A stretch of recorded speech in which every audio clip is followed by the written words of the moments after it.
Coming up tonight on YCN News, we'll take a look at how Lebanon Airport assists Santa in his travels. Dartmouth College plans to start a Cuban exchange student program. And New Hampshire House Speaker Sean Jasper builds his new team. For more news, weather, and sports, it's time for YCN, your local view. Now, your daily digest of the Dartmouth Lake Sunapee region, southern Vermont, and Windsor County. News, sports, weather, and all that is happening in our area. The news on YCN, your local view. Good evening and welcome to this Wednesday edition of YCN News. I'm Laura James. Well, as we know, Santa Claus is making his journey this evening, and we had the chance to catch up with a couple of Santa experts. In an exclusive interview with YCN News, we made the trip to Lebanon, New Hampshire, and spoke with two Santa trackers and a special guest. We also learned some new details about the big man in red as well. My name is Brax Freeman. I'm the air traffic manager here at the Lebanon Control Tower. And we just received a flight plan on Santa 1, who is coming down with his team of reindeer. And this will be one of the first stops, although he does stop up in Canada before he gets here. But we expect Santa to be in the area probably around 10:30, 11 o'clock, maybe Christmas Eve. So with the call sign of Santa 1, it seems the jolly old elf is an expert aviator himself. But what happens when the weather is rainy instead of snowy? Santa Claus and his team fly relatively low so they can get into chimneys and rooftops. So they fly below and they get around because of Rudolph's red nose feature. He's got the gumdrop enhanced avionics, which gets him in low so that he can get in any kind of weather. Has Freeman ever seen Santa? I believe I've seen it. I can't be certain as Santa moves in mysterious ways, but I have seen glimmers of the red nose in the Upper Valley. Although we know Santa visits the Twin State region, I think we've all wondered about how he makes the rest of his journey. Tracking him across the country and world must be very important. How is that actually done and coordinated by air traffic control? Well, Santa files this flight plan and he files a NOTAM system, so he is one of the oldest aviators ever flying. Actually, he's been flying for centuries.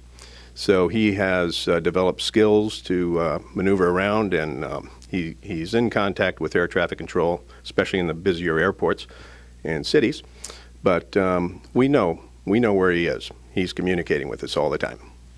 Does Santa have any special privileges when he's coming to town? Well, he is probably the only exception to the rule, where all the federal air regulations are somewhat waived for Santa because of his ability to maneuver around and remain safe. So he is given priority handling. Rick Diamond is the airport manager of Lebanon Municipal Airport and told us about what the airport does to assist Santa. And is the rumor true that there's always a runway ready for him? Well, it's important that he has a safe flight through our area with our air traffic control manager can discuss that. What we do here on the airport is we try to plan for irregularities that might happen. So what we do, especially Christmas coming up, is runway 725. That's our east-west runway. It's our longest runway. Santa can't land on the pavement because he'll grind off his skids, but what we do is make sure that the snow right beside the runway is nice and smooth so that the sleigh can land and come to a safe stop. What about Dasher and Dancer and Prancer and all of the other reindeer? Do they ever get hungry or thirsty? Well, hopefully we don't have too much grass on Christmas Eve. I guess we're going to get rain, and that's a good thing for the reindeer because as soon as they stop, they just lower their head and they can start chomping on our grass. So we have 600 acres of grass just waiting for the reindeer. As an investigative report, we had to ask the tough question, not one we were comfortable asking, but could Diamond tell us about the consequences for bad behavior?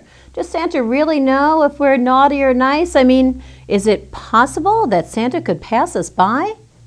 That's always a severe concern here at the airport because we want to work Santa as he passes through the control tower's airspace. But yes, if there were enough naughty kids in Vermont and New Hampshire, we wouldn't talk to him and he'd just go flying right over our area and land somewhere else.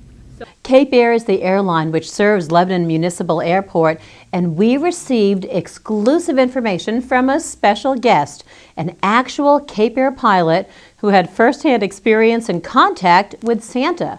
The tower was able to reach him while in flight, so listen carefully for this exclusive report about how this pilot feels about his chances for spotting Santa.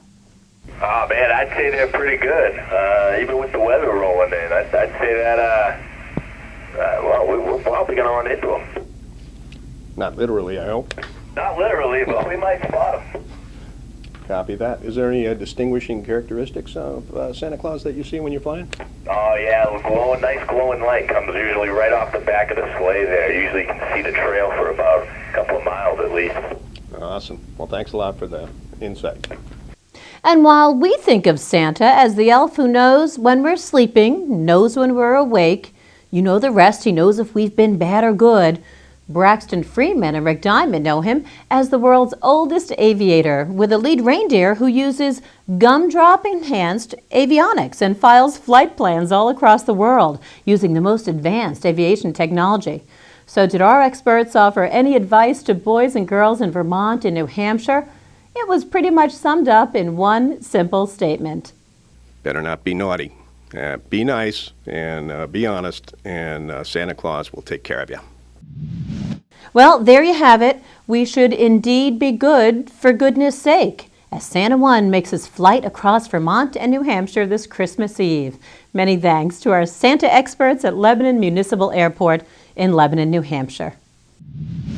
Meanwhile, the loosening of travel restrictions between the U.S. and Cuba continues to unfold.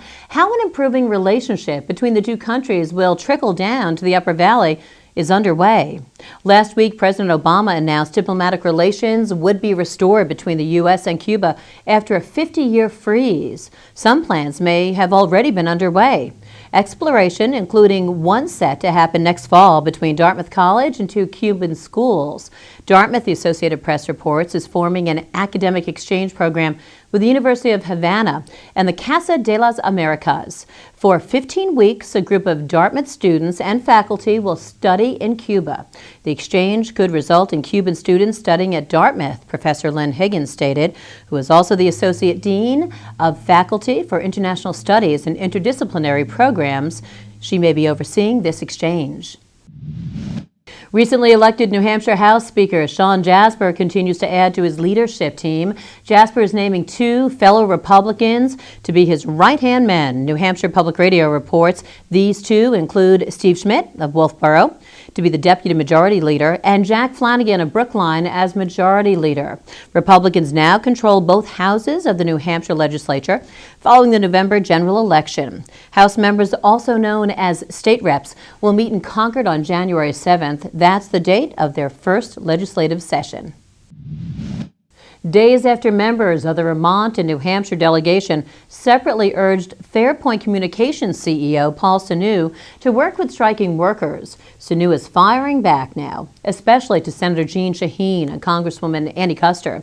Sanu tells the Associated Press that Shaheen and Kuster are mistaken if they believe the utility company is not working to end the 2-month-old strike. Sanu says that management has put forth proposals, yet two union groups representing the 1,700 employees have not offered any counter proposals.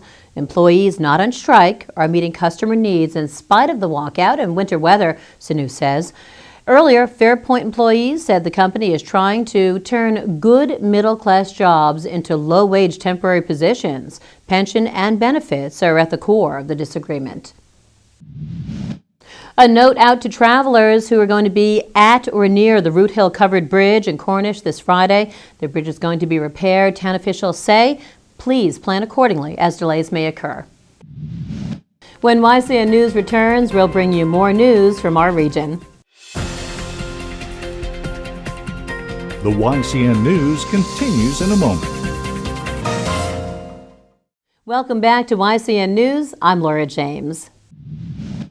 This next story goes out to the New Hampshire farming community, in particular, poultry farmers. The Concord Planning Board approved last week an application by Fournier Foods to build a 5,500 square foot USDA inspected facility.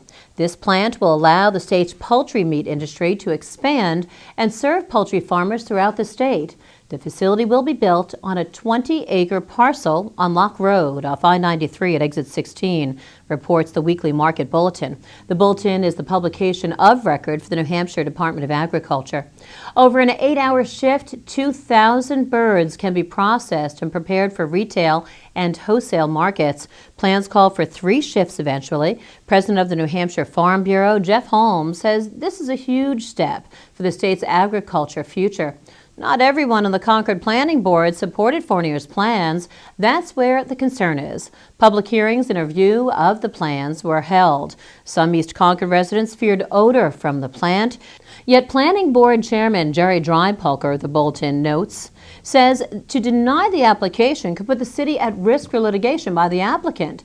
Fellow board member Richard Laver says the facility is more for agricultural use rather than poultry processing. A variance is needed, says Lavers. Now that it is officially winter, keep in mind you still have the chance to take part in a Snowmobile off-highway recreational vehicle education class. They're currently underway across New Hampshire. Now, to operate a snowmobile or off-highway recreational vehicle in New Hampshire, any person aged 12 or older must have either a valid driver's license or has successfully completed an approved safety education class. The classes are taught by volunteer instructors and staff who are trained by the New Hampshire Fish and Game Department. Additionally, all children under the age of 14 must be accompanied by a licensed adult when operating a snowmobile or OHRV unless they are on property belonging to their parents, grandparents, or guardians. If you're interested, be sure to sign up soon. There's no charge for the traditional classes, then they're usually completed in a single day. Parents are encouraged to attend along with their children. If you'd like more information about a current class or a schedule online, just go to wildnh.com/OHRV. New classes are being added as they become available. When YCN News returns, we'll hear from Lindsay Smith about the Enfield Shaker Festival of Trees. The YCN News continues in a moment. Welcome back to YCN News. I'm Laura James. Let's find out about that all-important Christmas forecast and look at sports, too. Thanks, Laura. Expect rain tonight and on Christmas Day. Rain could be heavy at times with areas of fog. Tonight, temperatures may reach as high as 51 degrees. Tomorrow, there will be heavy rain with temperatures falling to around 39 by 5 p.m. Thursday night will be partly cloudy with a low around 31. Friday will be mostly sunny with a high near 40. Friday night will be partly cloudy with a low around 31. And now let's join Hallie O'Brien for our weekly Snow Country Report. Snow Country Snapshot is brought to you by Bubba's Bar and Grill in Newbury, New Hampshire. This week, the Snow Country Snapshot takes us to Sugarloaf, Maine, and I am here with 2-time Olympic gold medalist Seth Westcott. You've been a Sugarloafer for how long? Since 1986. So I'm in good hands. He knows this mountain through, and that includes Brackett Basin. It's kind of a new project, or is it? It started as a kind of private stash in the 90s, but the last 5 years we've opened 500 acres, and it's amazing. With a terrific run of snowmaking and really cold weather, our trails are set up even though we had some wet weather this week, so don't worry, there'll be plenty of terrain to explore for the holidays. Sample a bunch of maple treats at Mount Sunapee on Saturday. But if chocolate's more your thing, you can head over to Ragged Mountain for their chocolate fair on Sunday. They've got red wine pairings too. So what makes you a loafer? It's just kind of the philosophy of this place being special to you and you committing time to being here. So would you consider yourself a loafer for life? Yeah, I would.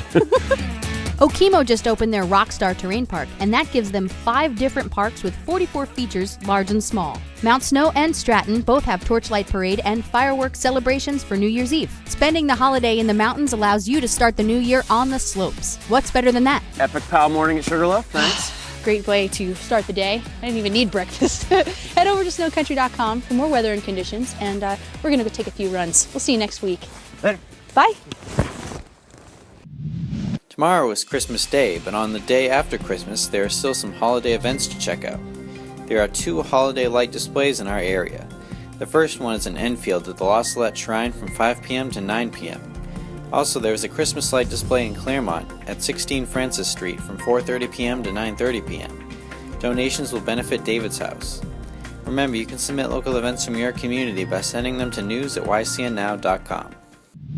Turning to high school sports, we have basketball results from yesterday's matchups between the Kearsarge and Merrimack Valley boys and girls teams. The Kearsarge girls fought hard in their game of the night. Although a close game, Merrimack Valley moved past towards victory. The final score was 48-44 Merrimack. In the boys' game, Merrimack Valley was in control as they swept Kearsarge away 46-33. High school sports will pick up again in January, and YCN Sports will bring you the results. Thanks, Matt. When we return, we'll join Capital Connections' John O'Connor. The YCN News continues in a moment.